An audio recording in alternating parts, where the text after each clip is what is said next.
नमस्कार, जय हिंद, जय भीम बोलता हूँ। आज हम लोग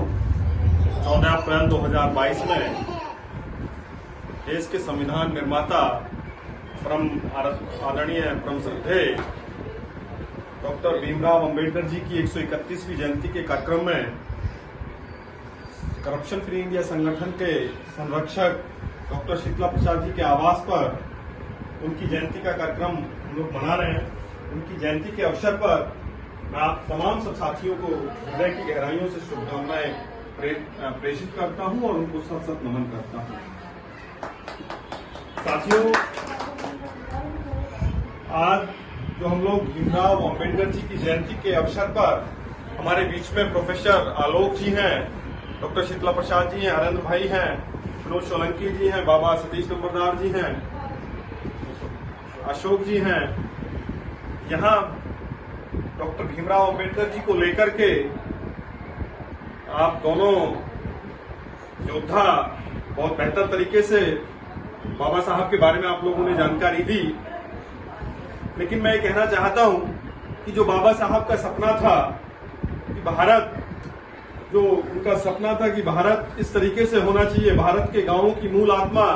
जो भारत की मूल आत्मा जो गांव है, जो गांवों में निवास करते हैं, वहां के लोग स्वतंत्र भाव से काम कर सकें, उनको उनके अधिकार मिल सकें। लेकिन आज 75 वर्ष की आजादी के बाद जो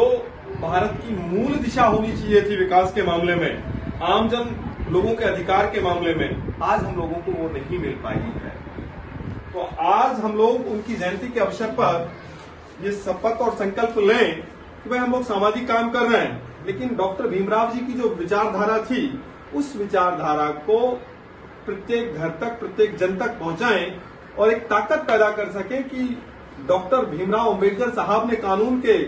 दायरे में हम लोगों को ये अधिकार दिए हैं और उन कानून के अधिकारों का प्रयोग कर जो हमारे समाज और गांवों के लोगों पर, मजदूरों पर, दलितों पर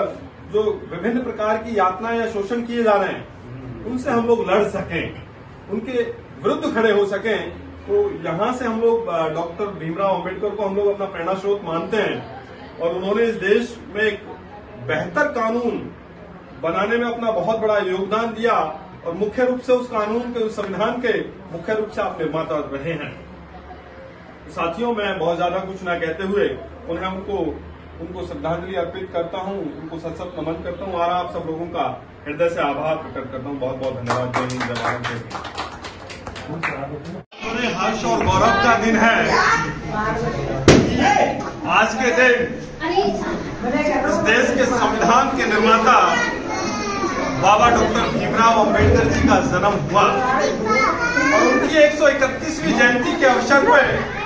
हम चीरसी गांव के इस प्रांगण में आप सब लोगों के समक्ष उनके जन्म दिवस के अवसर पर केक काट करके खुशी का इजहार कर रहे हैं। तो सबसे पहले जो गांव के बुजुर्ग, युवा साथी, मातृशक्ति और प्यारे बच्चों, सभी को मेरा नमस्कार, जय हिंद, प्रणाम, जय भीम। बात यह है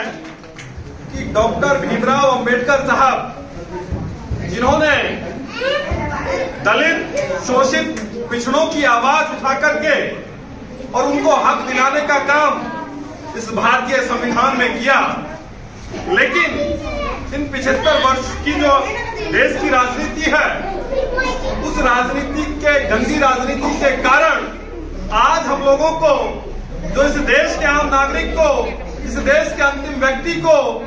जो न्याय और अधिकार मिलना चाहिए था, जो बाबा साहब के सपनों का भारत बनना चाहिए था, वो आज नहीं बन पाया है। सुबह आज हम लोग जब जयंती का कार्यक्रम ग्रेटर नोएडा में मना रहे थे, तो वहाँ बहुत सारे बुद्धिजीवी, कोई एडवोकेट था, कोई प्रोफेसर था, कोई रिटायर्ड डायरेक्टर जनरल था। तो बहस ये हुई, चर्चा ये हुई कि हम लोग जो अंबेडकर साहब का जन्मदिन हर्ष और उल्लास और डीजे और साउंड के साथ मनाते हैं, इसके साथ साथ हम लोगों को चर्चा भी करनी चाहिए, हम लोग बहस भी करें आपस में कि डॉक्टर भीमराव अंबेडकर क्या चाहते थे, क्या उनका सपना था इस देश के लोगों के लिए। तो उनके सपनों को साकार करने के लिए हमारे बीच में साहिल है गंगोला से,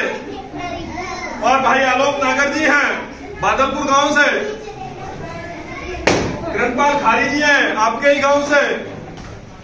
हम एक करप्शन फ्री इंडिया संगठन चलाते हैं और उस संगठन के माध्यम से देश और इस जनपद के गरीब, किसान, मजदूर, दलित, वंचित, शोषितों की आवाज को उठाने का काम कर रहे हैं। यानी कि जो अंबेडकर साहब ने, जो उनका अधूरा काम है, जो उनका अधूरा सपना रह गया इस भारत को संपूर्ण बनाने का, यानी कि उनका सपना था कि उसी विद्यालय में मेरे गांव के किसान मजदूर का बच्चा पढ़े और उसी विद्यालय में आके कलेक्टर का बच्चा पढ़े।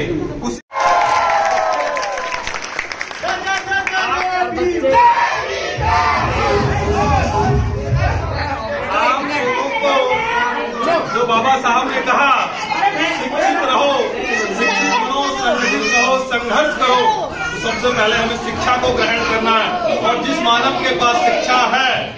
उसके पास सबसे बड़ा हथियार है। तो आज हम लोगों को शिक्षा के प्रति ज्यादा गंभीर होना है, अपने बच्चों को पढ़ाना है। एक टाइम का भोजन ना मिले, एक टाइम का भोजन ना मिले, लेकिन बच्चों को शिक्षा मिलनी अति आवश्यक है। आप जानते हो